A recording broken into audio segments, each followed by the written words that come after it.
dancing with the dolly like a dope head dance. Stop and stare at that. They so handsome, all up in my eardrums like goddamn. Son, them boys bad, make your girlfriends laugh. They'll make your girl come. Yeah, they'll make your girl mad, and when your girl mad, then she gon' come back. That's how it is. Whether that is rap, it's your boys rap. They clap. Yeah. Nice. Welcome to Rehab Bromance, episode 2. I'm Jed. I'm Rafe. Your favorite African-American Trevon here. Favorite. LeVar Burton is my favorite African-American, too. Oh, wow. Is he not yours? No. Jordy LaForge, Reading Rainbow? No. Who's your favorite? Me. Okay. That's actually fair. Okay. More egotistical, but fair. Yeah. No. It's good. So, we'll do the PSA. If you see us out in public, like, don't speak to us. We're famous now. We're above that dude, now. Yeah, don't come up to just us. because you listen to what we say doesn't mean you can comment on it. Then. Yeah. No, I was at my sober house that I don't live at anymore. Yay! And I'm sitting in my room and I hear my voice like in the living room, and I was like, "What the fuck?" And then I hear it like on loop.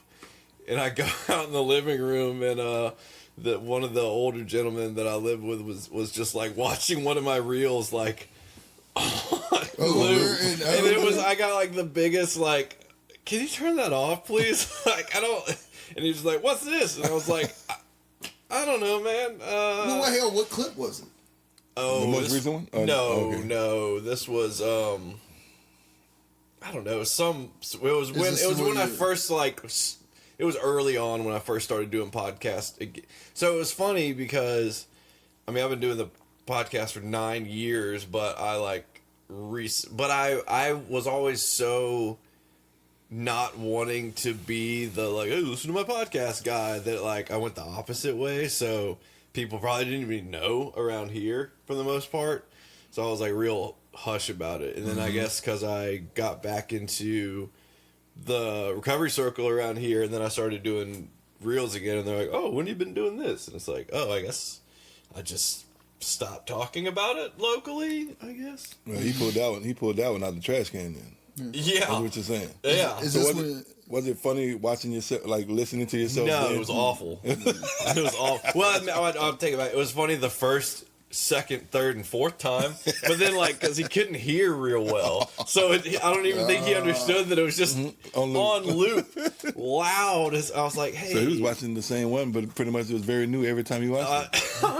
Dude, was this your All Lives Matter movement days or what? No, bro. How cringe. So like I've had a Facebook since you had to have a college email to sign up for it, and back then the status template was like Jed Payne is blank. Do you remember that? Mm-hmm. So my 14-year ago Facebook posts are so bad. They're so even 8 years ago, even 1 year ago, they're cringy. Even a week, yesterday. But no, dude, that is some cringe, dog. Oh, I know. Well, that's one of the worst things about social media in history is that when it pops up and you're like, oh, dude. I did that. Or like when you went through a bad month and that history is going to pop up for a whole month, like 3 years ago. I'm like, dude, it's kicking me in my balls because I'm like, I kind of wanted to get past that. And then here we are again. Here we are, though. Yeah. You know, like that, for me, that's always the silver lining because, like, man, when I tell you, I really was an angry black man a long time ago. Yeah. And I would post dumb shit, bro. And like I look back at it, I'm like, damn, I remember that. But what kind of dumb shit? Yeah. Like me with a gun in my hand. You know what I'm saying? Oh, yeah. Pull up. And like the picture that they would show if you ever did a robbery and like your mom be like, he was such a sweet boy. And it's you like. And I'm like, man. Dude. Like, it's like you with a gun and a comment saying like, I will rob you. I'm not a sweet boy. You know? And your mom's like, he's such a sweet boy. He never rob anybody. You know, like smoking blunts. Oh, you know what I'm saying? Oh, and you got all the drugs in there. You think you're hot right now, but you're really you're hot. Yeah. The cops are looking for you. You know what I'm saying? And it's that was those cringe moments, especially in recovery now. You know what I'm saying? It's like, damn, I was that stupid. Yeah. You know. I went through every phase of like I went through like just being dumb. Well, that's why number one. That's why like a long time ago, my dad did human resources, and he was like, if you ever want a job, take your real name off of your damn Facebook. Yeah. So I did. Yeah. Back before, so that's why I still have P Master Jetty or whatever, because back then you could change it. Yeah. And I was on mushrooms one day, and it sounded funny as hell to me. It's actually pretty cool. It's all right. Yeah, it's good. I like it. It's good. Yeah. The day I came up with it, though, I was like, this is the funniest shit in the world, dude. I was like, P Master Jetty.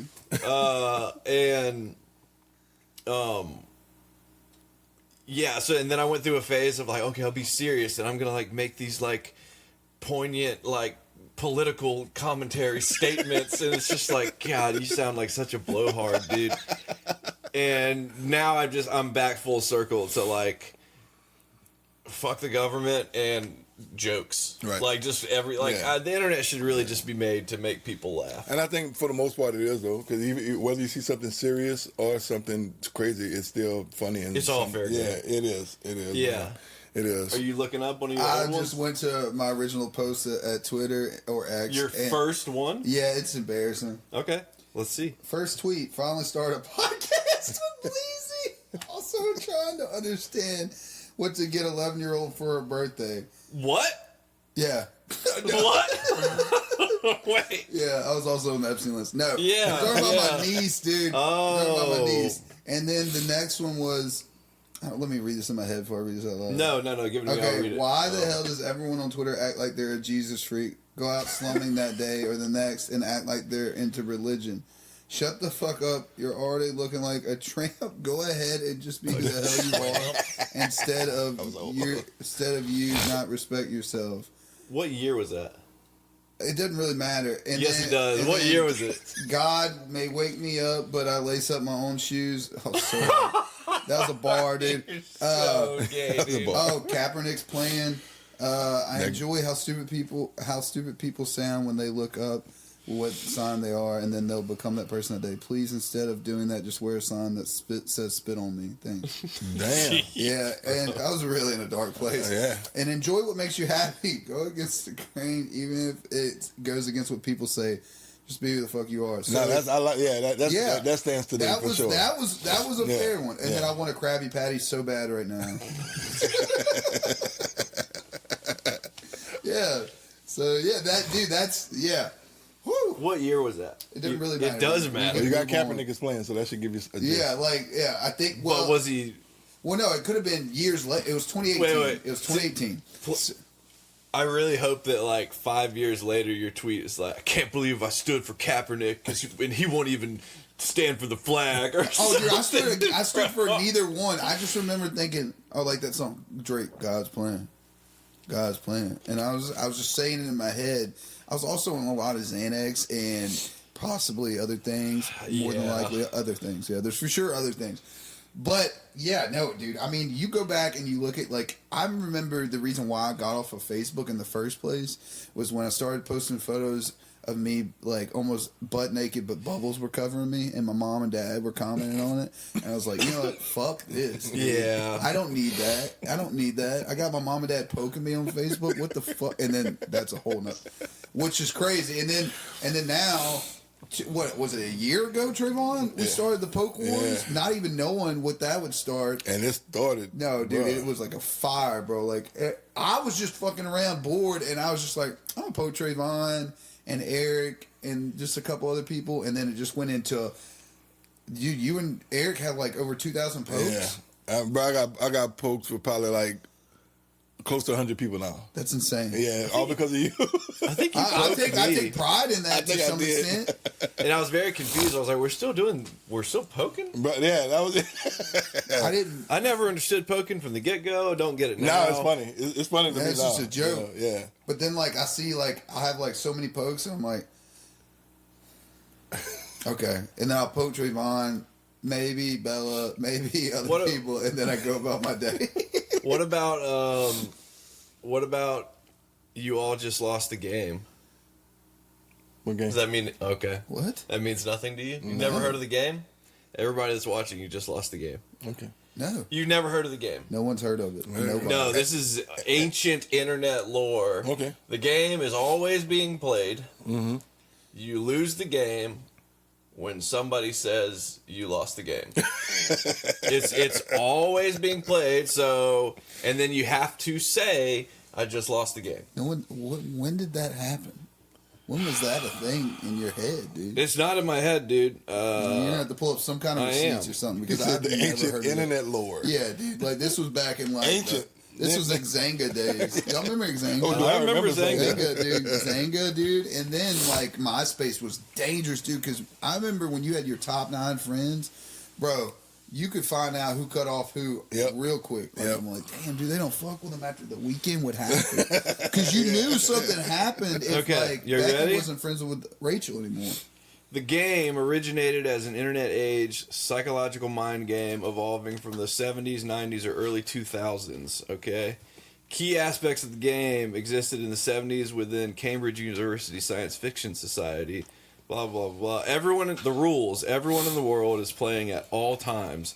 Thinking about the game is a loss. A loss must be announced, which causes others to lose. Okay. Well, I lost a lot. You did, and everybody that is watching just lost, and you better make a post. You think I'm not the only one? When people, I see you're like, Nah, sounds like a no. I'm judging. I think it's you know what I'm really thinking in my head. What? That's white people shit. Yeah. I know that's what you. That's what I was about. I know that's what you were thinking, dude. Oh no. I know that's what you. Cambridge University. Yeah. Yeah. Wow, dude, that's very racist. It might be. It might be. If it was from Southeastern, it'd been different. But yeah, but the Cambridge. Oh, did I say Berkeley? Cambridge? I meant Compton University. Okay. Dude. No. Whatever. Yeah. Do you remember LiveJournal? No. I've heard of LiveJournal before. I have. Yeah. My LiveJournal is the most emo. It is nothing but me being like, I'm gonna fucking kill myself tomorrow. It's bad, dude. It's straight up, dude. So cringe. Well, I kind of commented on one of your posts the other day. You had the emo look going. Oh yeah, that was on purpose. Yeah, that was pretty cool. Yeah. I can do a crazy emo. It was pretty. You were adorable. I was looking at your Facebook. You ever go to someone's Facebook and go through their old profile? Oh, absolutely. That picture you posted, that was my reintroduction to sobriety. That was my first it didn't last sober. Long, did it? No, it did. It lasted 5 years. I was in my car in the AAC parking lot, dude. Oh shit! Sober. Yeah, I just got my phone back, and I was like, "Hey guys, I'm back. I'm cute." Well, let me say this: you look better than my first sober pic was. I looked like I had like a rat like living in my hair, dude. My hair was just wild in the early days of my sobriety. Yeah, I had a mullet. I was super like mullet? Yeah, it was, but it was shitty. It wasn't even worth calling it a mullet. It was I looked like a lesbian. It was a moulet. I looked like a lesbian. Did you say moulet? Yeah, dude. If you could have easily shaped my hair up, and you would have been like, "Oh, it's the girl from Twilight with the hair that like." Oh yeah. Oh, dude, Ashley Green. But with like deficiencies and like got hit with some tisms and Looked stuff like that. well, yeah, got hit with some stuff. Yeah, I was about to. Never mind. Cut that. So, speaking of the tisms, do you think? All right, you wanted to talk about your best movie dad. Yes. Oh my God, but y'all gotta go first. I think I know you're gonna say. I think I know what you're gonna say. I want you to say who you think I'm gonna say. But if it's not, I'm gonna take it. Oh yeah. Best movie dad. Yeah. Oh God, I wanted to make a joke. Pursuit of Happiness. No, but that's a good one. Okay. I was. Go ahead. Make it joke. So that's yours. That's mine. That's a good one. I was gonna say. Damn, that's a good one. Yeah. Okay. Pursuit of Happiness. That movie almost made me cry. Yeah. Seriously. Yeah. No. Like Will and his son at the time, he was. Before he was like an alien. God, Jaden Smith is a. What the fuck is wrong with him, bro? Yeah, no, but that's just growing up in like a seclude. I don't know what. Me either. I don't know what happens. I've never experienced anything close to that, so I don't know. But yeah, dude, no, he's an alien. But I root for Will. But anyways, back. That's a solid. Yeah, that's a solid ass pick. That's mine. Jed, you're not gonna beat mine or Trayvon's. I feel like that's. My favorite movie, Dad, fucking Anakin Skywalker, dude. Darth Vader. Yeah, no, he was horrible, dude. Okay. Now, at least he showed an interest in his son's career and hobbies, and okay, so I want to give you the universe. Yeah, what a I like that one too. I like that one too. What a terrible dad. I like the other side of it. He just wanted to protect his new empire. His new empire. Delusional. Second thing, it had nothing to do with his kids, dude. It had everything to do with Natalie Portman and the love for her. The children inside of her belly. He didn't care. He choked her. Pregnant. To get the kids out sooner. He was so done with her and ready for the kids. Dude, he was a horrible dad. He was a horrible dad. He didn't come around Luke's life until he was like 16, 17. Which is the dream, right? Yeah. Yeah. I mean, like, you grew up. Now we can be friends. Yeah, he's like, all that, so did your Aunt Beru wipe your butt? Good. Now let's go just fight with swords, dude. Yeah. Doesn't that sound dope? Uncle Owen, he didn't. All right, we'll hear him do yours so we can move on from this. Okay, so no, dude. I seriously, I'm telling you, mine, it's John Q, bro. Ooh, it's John Q. Because you secretly want to shoot up a hospital? No, not yet. But no, John Q. Dude, I'm not gonna bury my son, dude. My son you're not gonna win it. You're not gonna. No, it's good. He was so phenomenal in that. Like I watch clips of that, and he's just like, it's so powerful to me, man. And like I remember watching that with my dad and being like, I know my dad would do that. Like I was like, I knew we were building that relationship at the time after the divorce, and we were going to movies all the time. And my dad was showing up, and I was like, dude, I know my dad would do this. And then, fun fact, later on, when my high school sweetheart broke it off with me, rightfully so, my dad brought me to go see I Love You, Man. Oh, yeah, that's a good one. We ended up watching that movie because he was like, it got him out of his head for a little bit. Yeah. We watched that movie that week 5 times that week. Damn. And so when I went through a big breakup in my sobriety, he was like, you want to go to a movie? Okay. And I was like, damn, dude. And that means a lot to me. Like I shout out to my dad, man. But he, dude, he just showed, like, we would watch Remember the Titans. You know, my father always calls me every single time he sees it on TV, like clockwork. The Titans are on. Like it's like we're at a high school game. Like the Titans are playing, and I love that, dude. I'm like, fuck yeah, dude. I love that. Gary Bertier, man. Julius, dude. I love it, man.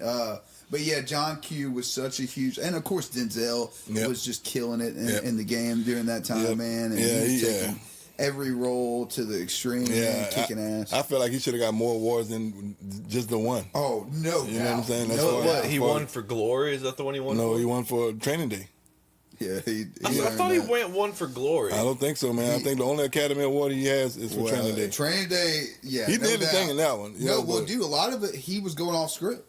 He was just riffing a lot of times. Like when they're at the diner, he's riffing. When he's talking about King Kong and he got shit on me, he's riffing. Like that's him. Yeah, dude. No, his first one was for Glory. First Academy Award? Yeah. No shit. Best Supporting Actor. So I'm talking. Well, I'm talking about Best Actor. Okay. Still, that's Glory was great. 1990. There you go. Thank you, Brad. See, and that's why you need a guy in the back that's always doing research, man, because we talk out of our ass. Yeah, we do. I know I do. Yeah, me too, dude. There's no doubt. No, I think that's a great. Yeah, dude. If you're, I'm trying to think of how to word it. Like, so Darth Vader being a bad dad. If you're, like, what if you found out that your actual dad was, we'll call it Donald Trump or someone rich, but also crazy shitty? What would your reaction be? And you have to add that they're like Democrats, super Democrat, and they're fighting the war on MAGA, because that's basically what Luke was doing. Yeah. That's true. It would be like Alexandria Ocasio-Cortez finding out that Donald Trump is like her real father, dude. Yeah, that'd be wild. And I can see the press conference now. Brad liked that one, and just be like, you guys, I found out some disturbing news today. Jesus. Yeah. And then Donald Trump's like, I always knew I always wanted a brown baby. Thank you.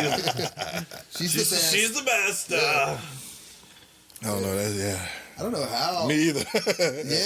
Would you just be like, give me some money and get out of my life? Or would you be like, hell yeah, dude, I was MAGA the whole time, bro. No. Time to join the... I wouldn't sell my soul like that. I'm trying to think if I was the child. All right, then reverse it. What if your son or daughter becomes the next Trump?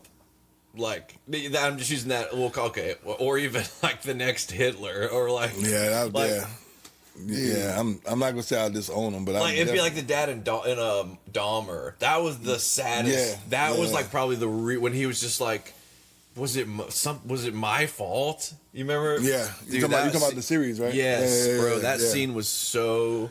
Yeah, brutal. I would probably be like that dad. You know what I'm saying? Like I would wonder like where did I go wrong? You know what I'm saying? That's I don't know, man. That's kind of that's tricky, bro. Yeah. That's I don't think that's something you could just like decide on what you would do. I think that's something you have to. Yeah, you have to experience that. You'd have to try to bring them back at least to sanity. You know what? You know what? This was the hardest thought that occurred to me in the bathroom the other day. Which is where my best... I think everybody's best thinking comes. Best Pokemon teams ever created was on the toilet. Absolutely. Chitardon and the evolution. Chitardon GX. Oh, God. No, it's like, okay, so I was just thinking about God and, like, forgiveness. And, like, okay, so that's probably how God looks at us, where it's like, dang, I can't believe my kid is doing some jacked up shit. I was like, there is... And this is like the scandal. This is what people just do not like about the idea of grace and scandalous grace and stuff. Is that like God loves the people in the Epstein files as much as He loves me and you guys. Yeah. Okay. And how does that? Well, that is with tied to your beliefs, and I hate that I agree with it because I fought that for so long. And I think that's an old part of me that doesn't want to agree with it because I'm like against all of this. Of course. You know what I mean? And it's, jeez, dude. Yeah, that's hard. It's hard, man. Because you're like, I need to be, I got to give, it's like I don't have to. I have an option, which is also an amazing thing that we have today is a choice to either give these people grace or not. But then here's the reality for me. I'm selfish and self-centered. I don't want to drink poison to end up being resentful all over the place and pour it onto my loved ones. So my option is either pray for these people to some extent, not like all the time, but just be like, they're sick individuals, which some people would be like, yeah, we use that scapegoat all the time. And I get that. But for me internally, if there's no silver lining, I will ride justification and pain and anger to the end of time until I end up just ending it. Well, it's why like everyone is obsessed with true crime is because it gives you that automatic, well, I'm not that bad. It's like everyone can say like, oh, it's interesting, whatever. Like we like, as like a human species, we enjoy like public persecution and crucifixion and public punishment because it allows us to be like, well, not us, them. I feel better about myself. I mean, I don't know, man. I tend to like try to give that grace. You know what I'm saying? Because for me, it's just a practice internally. Mm-hmm. You know what I'm saying? Like, and God forbid, like, of course, anything happens to anybody in my family, you know, I feel like I'm not there with that aspect yet, but like with other people, like you're talking about Dahmer, you know what I'm saying? Like, go back to the Ed Gein, you know, the series. If most of that was as true as they say it was, you know what I'm saying? Like, dude was just kind of messed up in a sense. Like, they showed two sides of that, which I loved, you know, but like, it's like, man, you know, where's the grace in some of these people? Because we don't know how sick they are. We don't know what kind of mental illness they suffer with, that they can't control themselves. You know, I mean, I won't say the same thing for pedophiles. Yeah. You know, but Louis like, C.K.'s got the joke about that. you know, but I try to give grace where grace is needed. You know what I'm saying? Because we for me, it's the way I was brought up and what I've learned. You know, it's like you try to love as Jesus loves. You know, and it gets you far. And not only that, but like I said, it gives you that tolerance, that patience, and is internally I feel better. You know, because it's not like So when I say, so more, it's like it's not like, oh yeah, I love and accept the behavior. It's like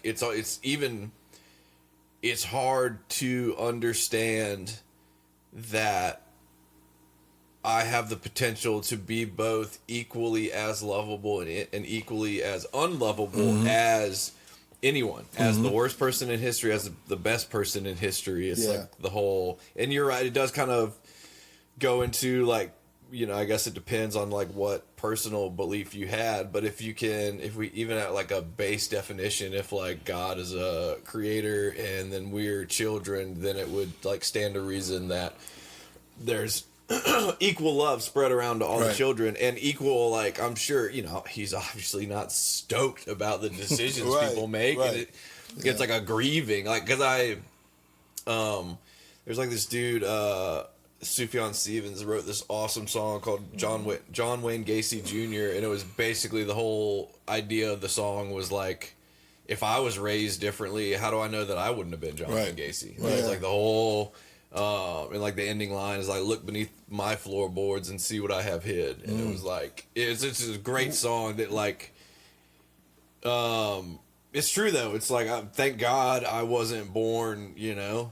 Yeah. Like, no, well, there's a lot of different time and place. Yeah, well, no, there's a lot of gratitude in it, and I was just thinking that as well. Like, you brought up a good point. It's like, man, like, I'm very blessed with the way I grew up. Like, there's things I wasn't a fan of by all means, but yeah, it could have been way worse. And then a whole nother aspect to it is like, for me, when it comes to certain things that are heavier or lean towards my old ideas that I've used for a long time, it takes me a while for my mental and emotional to click with that. Absolutely. Like, I'm like, this is where I want to be. Emotionally, I'm not there yet. But then that's where I bring in the spirituality part, the bridge of it. Mm-hmm. That's where it bridges it for me. Now, it takes sometimes quickly, sometimes slowly for me.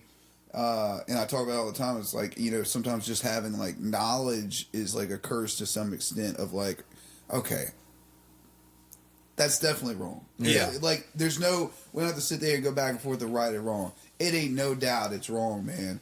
And it's horrible. And those poor kids and what they had to go through. And now look at what they got to do because someone else didn't clean up the wreckage of their past because of someone else being irresponsible to them. But then it goes into like, all right, well, nowadays, like, all right, I'm not the smartest, I'm not the dumbest, but I am favored in a way of like, all right, I have the opportunity and the responsibility to make sure not to bleed on the others because of what happened in my past, what I've either done or was done to me.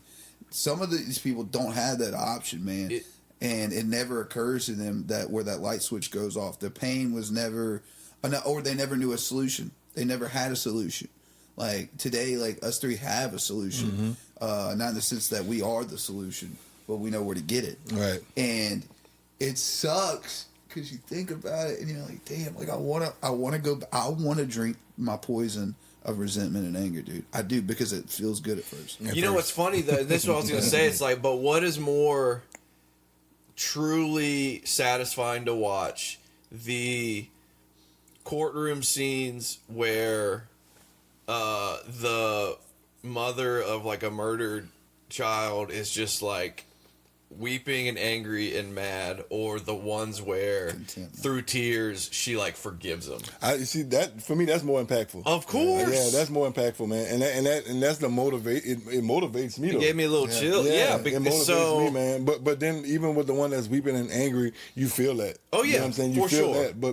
But it gives me, man. It's crazy how you say that, man. Because it's two different feelings you get. You know, when you see both of them. I don't feel the anger and the mad, you know what I'm saying, that the woman feels, but I feel a lot of sad and grief for her, you know what I'm saying, but with the... Want to hold her. Yeah, you know, but for the one that's actually, like, forgiving her, like that would make me cry. You know what I'm saying? Because like, damn, like I want to. That stuns me. Yeah, but it's something so much bigger. Yeah, than it is. Yes, Because that's there's no way for me. I could do that without something bigger than myself, dude. Yeah. But, like people around me that like push me to forgive, and you know what I mean. In order to forgive, that's how we forgive. You know, forget, or to an extent, I'm not forget, but like get over these humps, man. And it's so powerful, dude. I think those are the things that like when you feel something like register in like your spirit, that's where you're like, oh, okay, that's truth. Yeah. That's truth. And then the other stuff you can say like, oh, that's like a story that I'm telling or that's like just it's like flesh and spirit type of thing. Where it's like, absolutely. Yeah, for sure. For sure. Yeah, because usually when I watch those, it's the feeling of like, geez, like, wow. It's way more. And I think those are the things I try to, like, when I'm trying to figure out the world and, like, what is truth and all that. It's like I have to, like, key in on those things that, like, hit me in a way that I couldn't speak. You know what I'm saying? Yeah. Dude, I know this is off topic, but it's like almost like this father, son, or parent love to their child. So there's this guy, and they're from Boston. And so his son was born, and he was having some issues. And he was like, oh, damn, my son's strong. He's doing push-ups. Well, he was actually having seizures. And so anyways, it ended up to where he has this disease where he can't walk, can't run, anything like that. He's disabled. He's basically in a wheelchair for the rest of his life. And the doctors back in the day, you know, I think it was the 70s or something like that, they were given ways of, like, you know, put him into basically a treatment throughout his whole life. And his parents were like, no, we're going to take him and we're going to raise him. We're going to do the things that we can. And so they finally hook up this computer thing to where he could talk and communicate. And they're like, I wonder what his first words are going to be. And it goes, go Bruins. And so his dad was never an athlete, never a strong runner, never a good swimmer, never a cyclist, dude. And so they start doing triathlons. And, dude, there's a video of them, and it's at the end of the triathlon. And you see the mother, and she's like, in her eyes, when you see her eyes, and you know it's lit up, and you just see the dad with carrying the son on the wheelchair, just powering through. And I'm not talking about kind of fast. Yeah. I'm talking about fucking screaming. Yeah. And you're like, oh my God, go, man. And that's why, I've always been such a huge fanatic of sports. It wasn't, it's not the moments in the game, it's the stories that were told before. Yeah. That's what's always gotten me. Yeah. And so when you hear stories like, for instance, we're talking about the mother that forgives the killer, or the father and son that push through, the challenges and adversities that they have to go to get to that one moment that impacts, just like we're talking about right now, that impacted us. We don't even know these people, man. Right. But that power, man, that's something that, like, for me, it's like I can't sit here and say I don't believe, and I challenged it for so long just because I wanted to be on the fence. I wanted to choose those routes, and not knocking anyone that, is an atheist or agnostic or anything like that. Like, even though we have a good friend that we bust. I'll knock him. Yeah, we'll knock him. Alex, you're a dumbass, dude.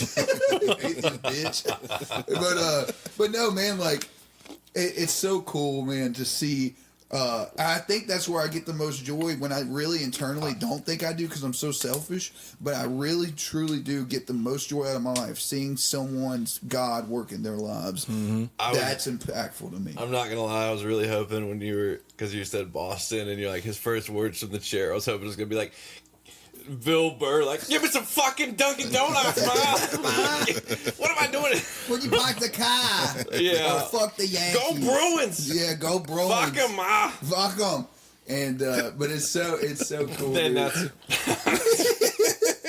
I could not stop there. Just pictured Bill Burr. Finally, you got the microphone working. Fuck, I gotta piss. Yeah, how do you like them apples? Yeah, dude. It's and it's really cool. You had to say that. It was gonna kill me. I was gonna have an aneurysm. I'm glad you got it out. I was gonna pop. Yeah, but Jeff was like, "Wait, she's getting serious." Yeah. I was like, "Wait a minute, though." Yeah, dude. Freaking Boston. Yeah, dude. Oh, that's funny. No. Yeah, dads, dude. Yeah. That was a complete derail. Oh no, that's what you were talking about being. you get most of the satisfaction from watching God work in others. So this is the perfect dovetail into Trayvon and Jed's therapy corner for Rafe, where each week one of us has a very private issue that we're going to bring publicly for accountability and fun. And just fun fact, this is the first time I've heard of this. So yeah. No, he's heard of the story, but he just found out, just like I kind of did earlier, about that there was going to be a therapy session, which is great because now the viewers get to see from the inside that we are very flawed human beings, and we give grace out in Rehab Bromance. Absolutely. So why don't you tell us what brings us to this point? Okay, Trayvon and Jed's therapy corner. So as we talked about last week, we're talking about shoes. We were talking about Pokemon cards. And I'm a big Pokemon collector to the point to where it has become an issue at in my household, and that I am on financial I have a financial blockade as of right now. And it's good. There you go. It's very good because I am being extremely selfish towards my family. And towards my future investments of what I want to do with my life and what I want my son to have and my family to have. In my head, I'm like, fuck you, we're going to Disney World soon. So, but the reality is like, I've been like extremely selfish in like purchasing of Pokemon cards because like my connection genuinely, it's gotten better, no doubt. But I've been very unmanageable the last like month and a half when it comes to certain things of spending because like I'm trying to fill like a void in certain areas of my life, and so I'm going outside of my higher power. I'm going outside of things that feel good in the moment. And dude, not that like I know I'll end up making more mistakes. Don't get me wrong, but like I want to get to that point where because there's pain. I'm hoping it's enough pain to where it shifts for me. But yeah, I'm needing accountability. So I guess if you fucking see me in the open, say, hey man, how's the Pokemon card spending going? Because it has become an issue, and I need to get out of the way of that in order to not only thrive, but my family not to get the blunderbuss of that. So thank you for being honest. And like a good friend, before I knew this was a huge issue, sent you a picture yesterday like, yo, Best Buy's got the lick, dude. Come through, dude. They got the cards, dog, right now. No, we talked about it because I went through the same thing over COVID. That's really when it kind of like restarted lighting up. I think a lot of people got into it, but it's if you strip everything away, it's basically gambling. I mean, it's the same thrill. It's without the rush. This is the pack. This is the pack. And if I just get this one card, it's going to make me feel really good. And everything. So there was a funny, speaking of Massachusetts, like I think like last year, like 56% of calls to the gambling helpline were from people that needed help with their gambling app and thought it was like customer support, dude. So they were like, can you help my account? They're like, do you need to stop? They're like, no, I need you to. No, gambling, and this is a thing. This is especially sports betting in Louisiana. This is one of those things. It's like gambling and steroids are the two. Gambling, steroids, and like addictive sex, we can call it, are probably like the three big allowables in recovery. Yeah. You know what I mean? I say allowables with big old quotation marks because it's one of those like, we're all just going to kind of co-sign each other's bullshit on this one. And you got something? Go ahead. I'm about. Keep going. Yeah, go ahead. Yeah, and it's and dude, this is speaking of admittedly jealous of like I want to win $30,000 playing poker. I want but it's like I am such a dude. I kind of want to answer a bill collector live. But you'd be like, stop calling me, dude. That's hilarious. Okay, do you know why they're calling me? Because I lost a bunch of money gambling, dude. Okay. Yeah, I mean that was part of this last relapse, dude. Like, yeah, bro, bad. For me though, mostly I don't gamble without amphetamines typically, or I don't. It's not that I can't, but like when I'm on amphetamines and I gamble, it's bad. It's a problem because it becomes an absolute dopamine monster, dude. Slot machines, especially, were my thing. Oh my god, dude. Adderall, slot machines, and headphones, and sex. Yeah. So, yeah, and it's one of those things. This is like it is going to be the next tidal wave of addictive problem in the future, because like when I was working at juvenile drug court, bro, it's like all these little 13-year-olds are in these Discord lobbies betting on Fortnite matches. Yeah. I mean, it's like, and I'm like, how are y'all? And they're like, oh, I just like, I'm using a VPN and saying I'm 21. And dude, these kids are young, bro, and they are all gambling. Okay. Would you bring some dice? No. Because either your face is saying like, no, this is hitting, or I have opinions. No, of course, everybody has opinions. I mean, you're right about the gambling, of course. You know what I'm saying? You get that rush. I mean, I got into sports betting pretty big last year for sure. You know what I'm saying? Of course, I lost more than I won. But I wasn't those one that was betting like $100. I'm like, I'll do some crazy shit like a 13-leg parlay and $5. Okay. You know what I'm saying? Yeah. But it still adds up. You know what I'm saying? It does. Some of them I hit, some of them I didn't. And then like even this year, I toned it down a lot. I would like for doing football season, I may have betted on a game or two. During basketball season, the same thing. From time to time, I still bet here and there. Sure.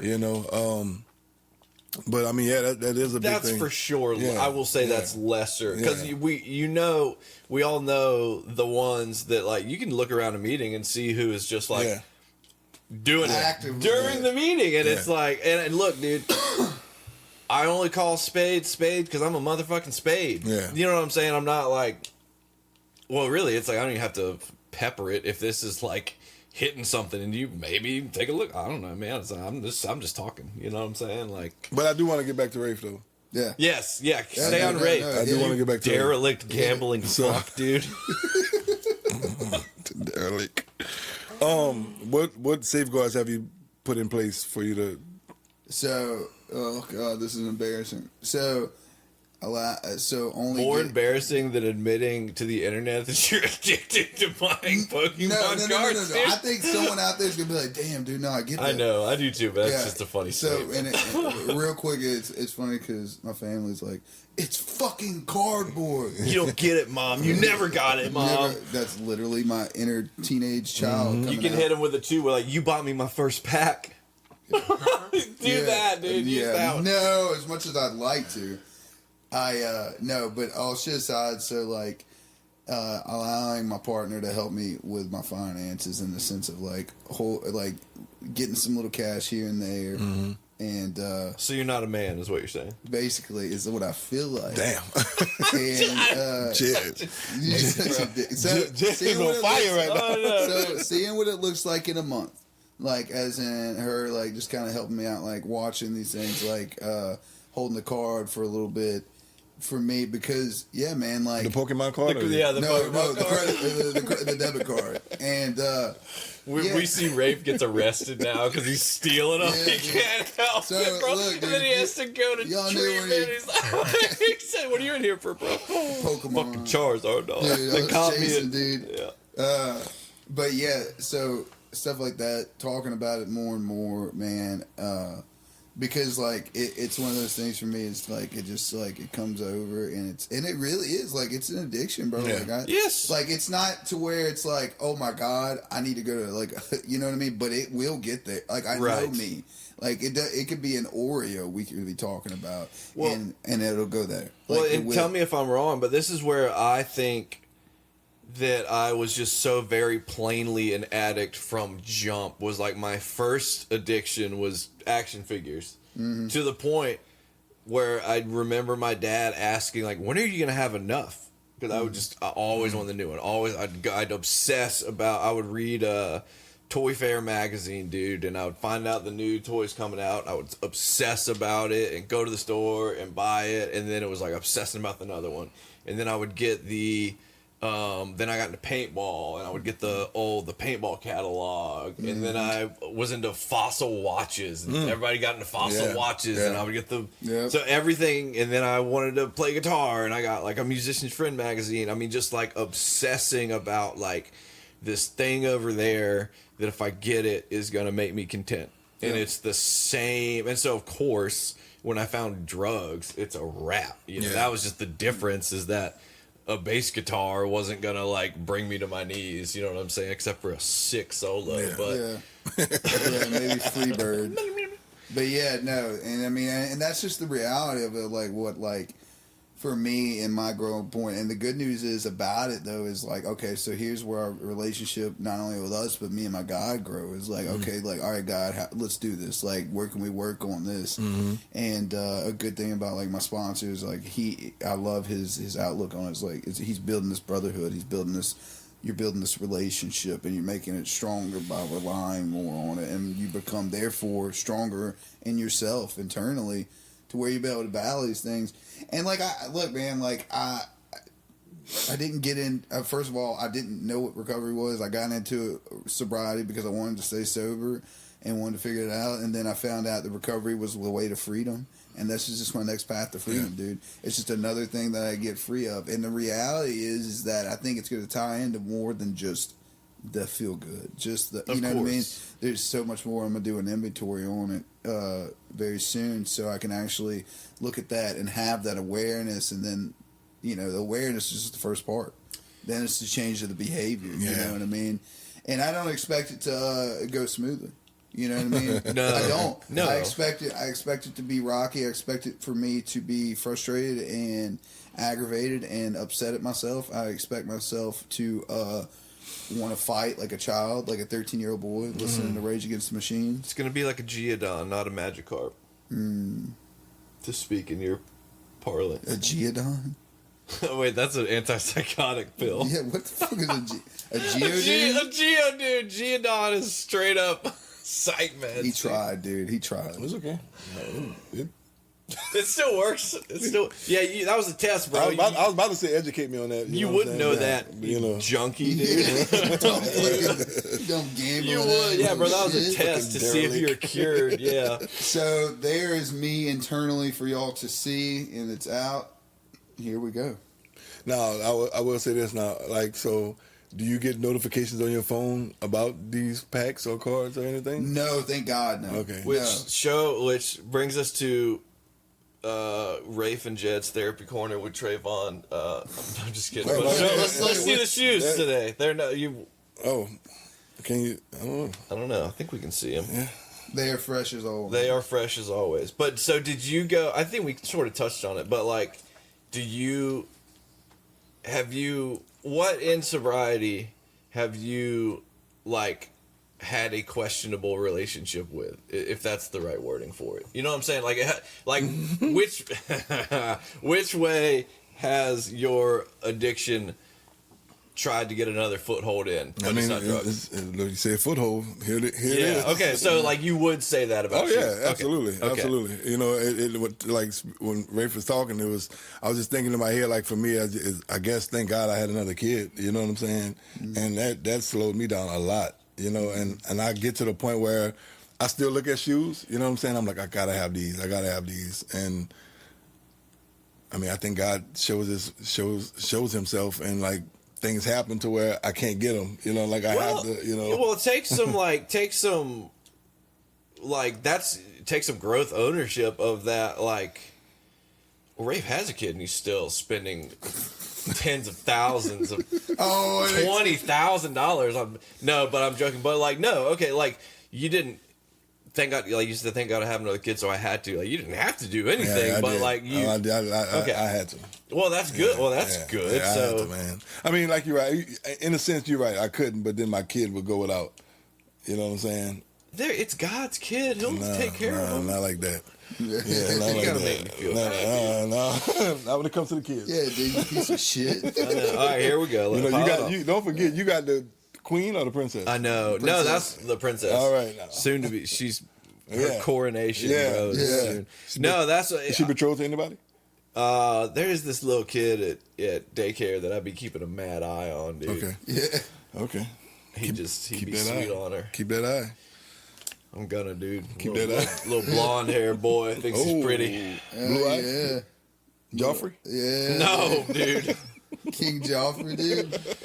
No, but I do anticipate and imagine like going through this with our kids of like, and maybe not. Maybe it's because it's kind of like, I think my parents, maybe your parents, like they were coming. I mean, the baby boomers coming from like World War II, Great Depression era. Like my mom and her cousins, I guess because my grandma like grew up post like Depression, like the Great Depression. So there was like a big like scarcity mindset. So they were like very like super frugal, right? Mm-hmm. And then it became like, okay, we'll help our kids have like what we didn't have, sort of thing.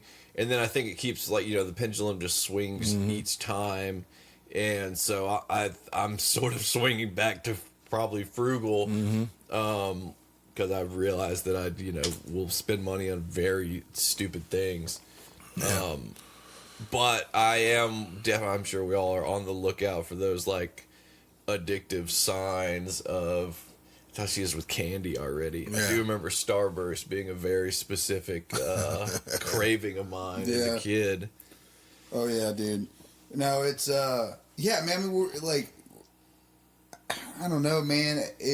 We talked about. I think we talked about it last time. It's like, how do I stop the experiences that made me for him or her? And it's like I don't.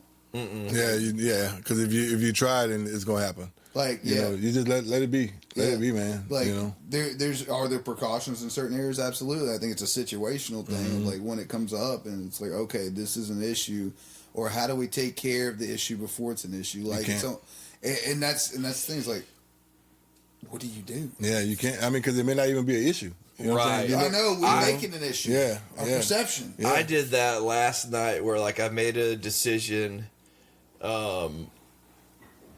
thinking I was doing something good for someone else, and it didn't go that way. And I called my buddy Matt, and he was like, so you created a solution to a problem that didn't exist yet. Right. Is that right? Right. And I was like, fuck. Yeah, that is what I did. Yeah. And I just, guilty. yeah, and it was like the purest. Like I was like, oh, I'm gonna, because I have a busy schedule now. I was like, I'm gonna not do book study to free up an hour to be home or whatever, and not really understanding that probably came across as like, oh, I'm moving back in, and now I'm gonna like slack off on some things, which is completely not what I meant. Yeah, but I didn't get the reception or the response that I was like, it wasn't met with like, oh great. It was sort of like, are you sure? And so I called Matt, and he was like, yeah, so you made your own solution to some imaginary problem, did you? And I was like, what? Yeah, I guess so. And I think we all do that though, man. I have a good friend of mine. We have mutual friends of ours. Actually, he always like, man, stop trying to play God. You know what I'm saying? And I think does it rhyme with Sean Wall? No. Oh. No. That took me a second too. No. I was like, yeah. But nah, he tells me that a lot. Sometimes he jokes with me with that, but it sticks all the time.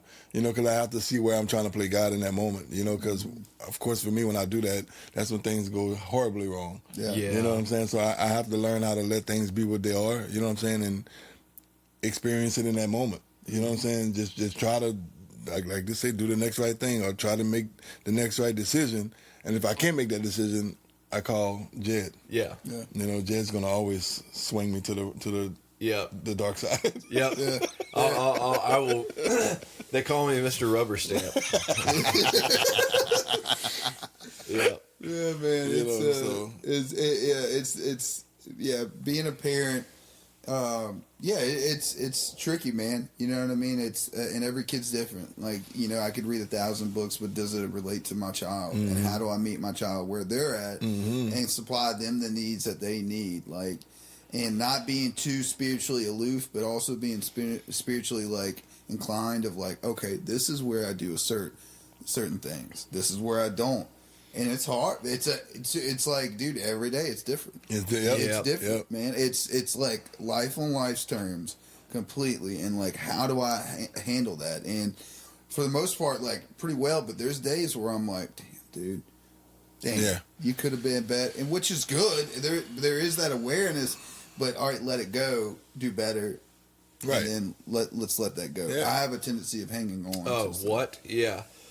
I think that's a alcoholic trait right there of just the obsessive, like, latching on to something. It's very hard for me to puke and rally, as they say, for sober things. Like, where it's like, oh, dude, I messed up, but you just need to, like, carry on. It's like, no, I will sit there and, like, you gotta make it right. You gotta make it right. Yeah. I don't like unresolved conflict. And that's great. That's growth on all of us, because I don't either. And I know you don't. You know what I'm saying? So it's like, even with the kids, I think even myself, y'all kids are at an age where, it's not too hard. It's not. I mean, you try your best, but they can't really verbalize everything, you know, and the emotional aspect of it, you probably know how they feel in that moment, you know what I'm saying? Like with my 10-year-old, man, I have a tendency with my kids, or my 10-year-old specifically, you know, like I'm a kid at heart, you know what I'm saying? So I'm going to act the way he's acting. Yeah. But then he kind of gets out of line and it doesn't say dad, he'll say, hey, boy. And I'm like, all right, Jackson. And he'll catch himself, you know what I'm saying? But it's just like, honestly, bro, I love being around him, because he is like I said this last week, bro, he's a goofy kid, man, you know what I'm saying? And he's just a kid, you know what I'm saying? And he does what kids do, you know, he does what I did at his age, you know what I'm saying? Like, he's not one of those ones that just lock himself in the room and just play Roblox all day. Like, he does like to play with his toys, you know, action figures. He was a Paw Patrol fanatic at one point in time. Yeah. And he's the only kid with his mom, and he'll sit there, bro, and I'll watch him, and he'll have all these things like just lined up with the big old whatever, you know what I'm saying? And he's like talking each one with a different voice, and I'm like, nice. Damn, you know, like, well, that's dude, great. Well, no, look, I mean, and a buddy of mine, Frankie, kind of touches on this. He does keynote, and this is a big thing I actually really agree on, is that imagination as a kid is a sign of genius, of being a genius. And like, so you go back and where did I lose my spark? And as I got older, I started picking up on things in the real world, and what I thought was right, or not right, but what I thought everyone did I should do. And the more I get closer to that 5-year-old version of myself, the more creative I am, the more inspirational I am, the more connected I am, because I've taken away all these old ideas and beliefs that didn't come from me. I've basically been cucked from them to some extent of like someone else's.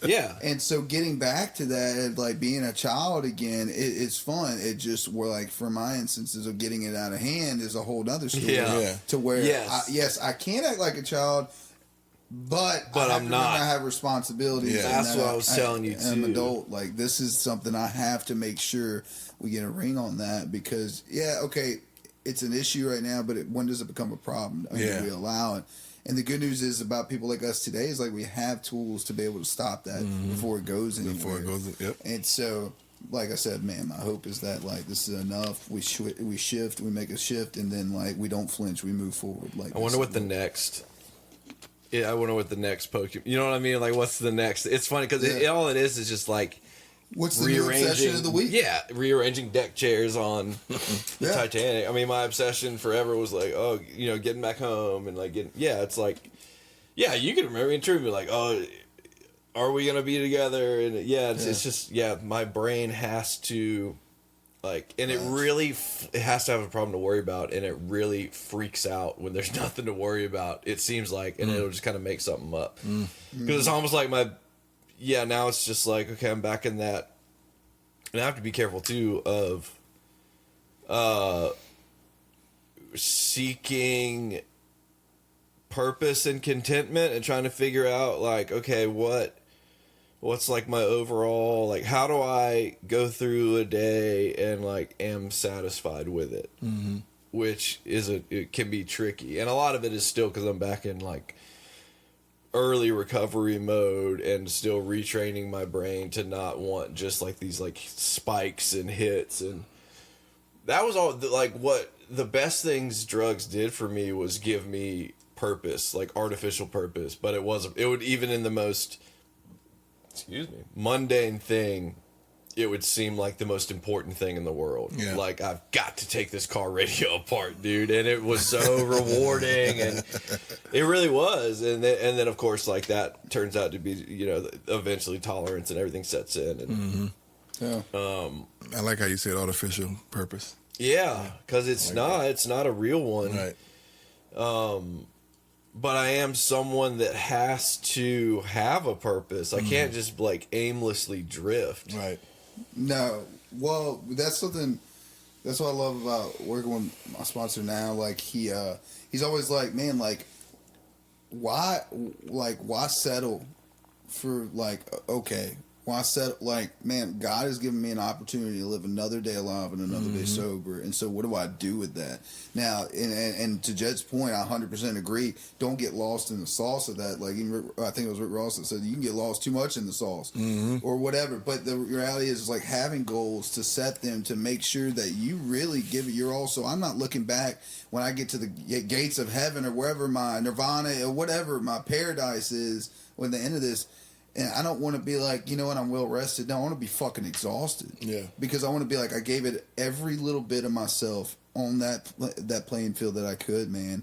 And that I was able to, like, use the assets that God gave me, worked on the defects that God gave me, and turned them into something positive. And so there's right there your attraction, man. There's your attraction to something bigger than itself, dude. Because, like, there's no way in hell we would have started something like this and took this leap of faith without like something bigger than ourselves. I would have never have done that because I'd have been too much fear. What if others think? Or at least I would have done it. It would have been surface level. And I wouldn't have been talking about my issues that I'm working on personally. So how do we do that, man? We do it full of fear and a leap of faith. Yep. That's it, man. I ain't never done something new that I had confidence in. I've done something new full of fear, and I'm just like, all right, let's go. Like, I can't breathe. I want to shit. I'm nervous. I don't know what to do. I want to jump out of my body. Let's go. You know what I mean? It's almost like when I used to try to skateboard. I was such a poser. But it was one of those things, if you thought about the trick too long, you wouldn't do it because you're afraid of, the board will kick me right, hit me in the nuts, splitting me open, whatever it is. So you just got to do it. You got to do it. You got to stop thinking. Every man's afraid of getting split open. It's true. Yeah. No, so it's funny, like you said, getting to heaven, like that is...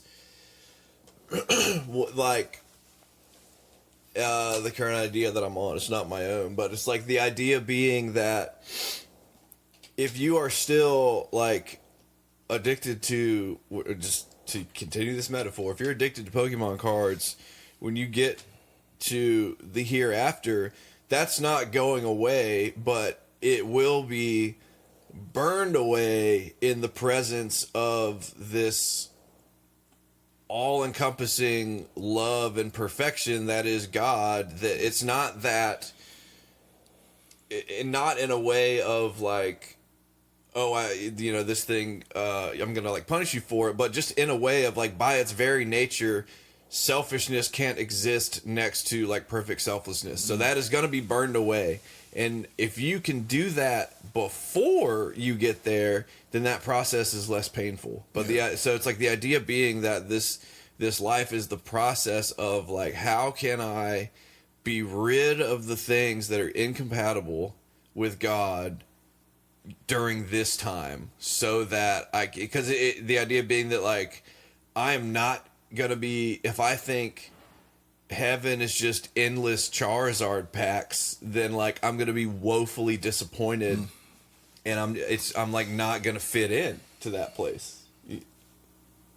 That sounds great, dude. You don't know shit. No, I get I get where you're going. I think for me, I think I've stopped well, when I was a kid, I used to think that I could do whatever I want in heaven. Like, I'll be able to one section over there, go play Pokemon. And no, I'm dead serious. That's the Mormon idea. Yeah. That everybody gets your own planet. You know what? I might actually be switching religions. No, but I think in my recovery, and this is just my journey, is like, I really don't know what my heaven will look like. I just know it'll be something beautiful. I don't know what it like, and when I say the word beautiful, that can mean a lot of things because I don't know. I just it's broad. It's man, because like it's something so big to me that like how can me as a human try to explain it and so like. Maybe Jed's spot on. I can. Yeah. Here's our fearless leader, Jed, dude. No, but who knows? Like, I don't know, man. I don't. You want me to bake your noodle? Yeah. So, the idea. So, if this is like if heaven is just infinite time to do anything infinitely, you got that? Mm-hmm. It will eventually become hell. Because you will infinitely do every possible thing an infinite number of times, stuck in this horrific infinity loop. Yeah, I'm not. And that's our podcast. No, we would not end it on that note. Basically, like we have this conversation infinitely, all the time, forever. In addition to every other possible thing, infinitely. For infinity. What if it's infinitely? Say it again. Infinitely. Yeah. What if it's just like the first shot of heroin? Well, or like I was thinking, what if it's that moment where I'm talking to my son and we're just laying in a swing? I think if you do that infinitely, it will eventually be. It's like if you see that movie Palm Springs. It's like Groundhog Day. It's that, but. Infinitely. But they were lost in their lives already. Before that loop happened, they were lost. Not saying I'm found by any means, but I'm saying. But they eventually get out. Look, I'm trying to argue with you because I think I totally get what you're saying. Would it be mundane? Would it would drive me crazy? Or what if like I find gratitude in that moment of like right there? Because like that is my God. That's my heaven. It's like when we talk about heaven on earth or whatever it is, because there's hell on earth too. Yeah, we've lived it. Yeah, hell is a reverse hollow pack, dog. I don't know. But it's like a scalper resealed pack. How about that? Oh no, that is hell, dude. Yeah. No, that would be. It's the equivalent of getting bunk dope, dude. It's the worst. But no, it's funny because like I get caught in like those moments of like I'm really I'm going. It's like work out, a recovery, relationship, fatherhood, whatever it is, and I get caught up in all that. But then like the other day we were at Bella's family's house, and he's just laying on me, and he's just talking to me, and I'm just like, yeah, tell me, man. And we're on this swing, and he's just looking at me, talking to me, and I'm just like, you don't know how much you mean to me, and you're the best thing that's ever happened to Dad, man. Like, it's so. Now that's heaven. That is. So if I'm stuck in that loop, why did you spend my college money on Pokemon cards? You're set up, buddy. You're set up. This was a side thing. This is for you. This PSA 10 Raikou is going to put you PSA 8 Gengar. Yeah, dude, it's gonna put you through college. No, what's gonna be funny? I've said this before. It's gonna be funny. Not funny. It's gonna be the worst day of your life. But like you like fully give into your addiction and you have this fucking $100,000 Pokemon card collection and you come home one day and your beautiful heavenly son has just taken a shit on all of it and just destroyed it. And then where's your God now? See, that's where precautions come in, and we use the tools that are set and put it in a safe space to where he can't get him. But that's why you're having another kid, so that you'll have a spare, right? Well, we're not there yet, but thank you for breaking the news, Jed. No, we have. You're not having another. No, not yet. Well, you never know. Yeah, you don't know. You don't know. You don't. You never. That's know. true. Yeah, that's the funny thing don't. that like you think you're in I'm charge telling you, of. bro. Yeah, but you don't, because even my last one was. I mean, yeah. Yeah, dude. We'll talk about that another time. Yeah, well, there's something I definitely wanted to kind of mention is like, so if you could have one person do a podcast, or better yet, if we could interview one person, who would you pick and why? Dead or alive, fictional, non-fictional? Oh, Lord. Yeah, you got to get back to me on probably that next Nikola week. Tesla. Okay. Yeah, I can't. My Rolodex is flipping. Either infinitely. that, or or I really want to be friends with Robert Pattinson. That'd be a cool guy. I think we'd hit it off.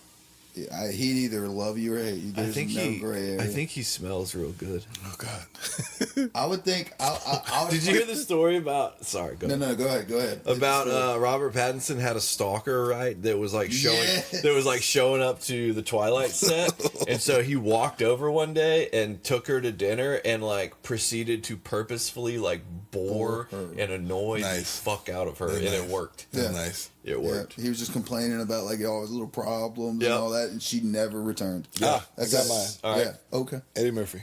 Eddie Hey, Eddie Murphy. Yeah. Eddie Murphy, man. Was that a good I've Eddie seen. Murphy I've laugh? seen. I've seen a. That documentary was great. Yeah, that's what it was. That's what it was, man. And like, dude was.